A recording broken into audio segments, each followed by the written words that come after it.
જય માતાજી, જય સોનબાઈ માં હું છું દેવાયત ખવડ। હમણાં જ મેં ચાલી રહેલા વિવાદનો એક વિડીયો પાછો બીજો મારી સામે આવ્યો અને મેં સાંભળ્યો એટલે મને એવું લાગ્યું કે મારે જવાબ દેવો બહુ જરૂરી છે। પબ્લિક સુધી, સારા માણસ સુધી એક સારો મેસેજ પહોંચે એટલા માટે। એ વિડીયોમાં એ બોલે છે પહેલો પોઈન્ટ કે એડ્રેસ છુપાવવું પડે છે એને। તો મારે એડ્રેસ કેમ છુપાવવું પડે ભાઈ?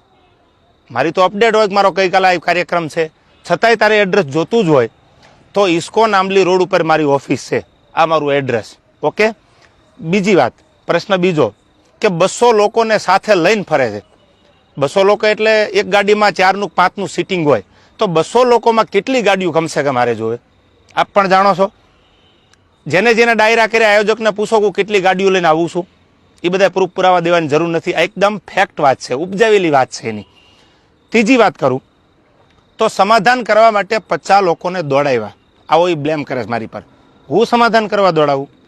તું એવડી મોટી કોઈ તોપ નથી તો હું સમાધાન કરવા માટે 50 લોકોને દોડતા? ઓથેન્ટિક પુરાવો કે તે જ્યારે આ બનાવ બન્યો 2 વર્ષ પહેલા સોનબાઈ માના મંદિરે જ્યારે સમાધાન કરવાનું હતું ત્યારે પ્રવીણદાન ગઢવી એટલે કે મોગલ સેનાના પ્રમુખ, મને ફોન આવ્યો પેલો દીપકભાઈ કાઠીનો અમદાવાદ કે પ્રવીણદાનને કામ છે। પ્રવીણદાનને કોન્ફરન્સમાં લીધા અને મને પ્રવીણદાને કીધું કે કોઈ પણ રીતે આ મામલો પતાવવાનો છે, તમે પ્લીઝ।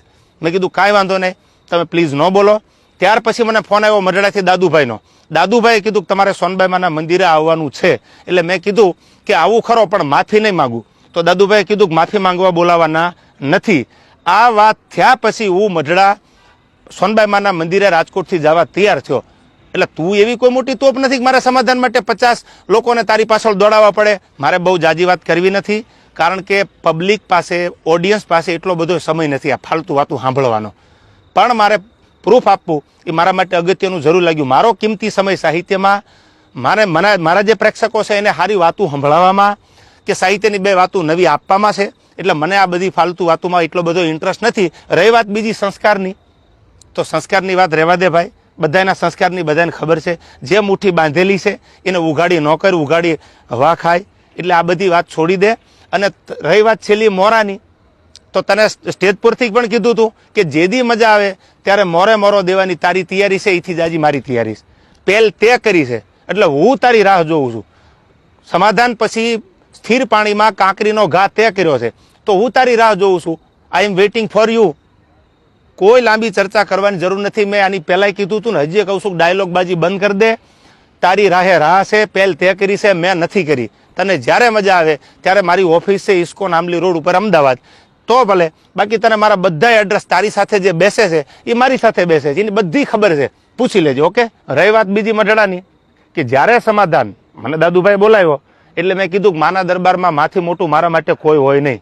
મારા માટે જે કાંઈ છે, હું જેના ઉપર વિશ્વાસ અને શ્રદ્ધા રાખું છું એ સોનબાઈ માનું મંદિર છે।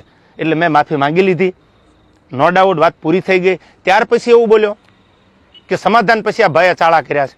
એક પણ ચાળાનો વિડીયો બતાવી દે, ઓડિયો બતાવી દે તો હું માનું કે તું સાચો છો। દૂધનું દૂધ અને પાણીનું પાણી, આ બધોય જવાબ સાંભળનારા 18 વરણે આપી દીધો છે। મને તો એટલું યાદ આવે કે સોનબાઈ માના સાનિધ્યમાં સમાધાન થયા પછી આ વસ્તુ જે બની ખોટી છે, જે કરવું હોય એ વેલકમ। જય માતાજી।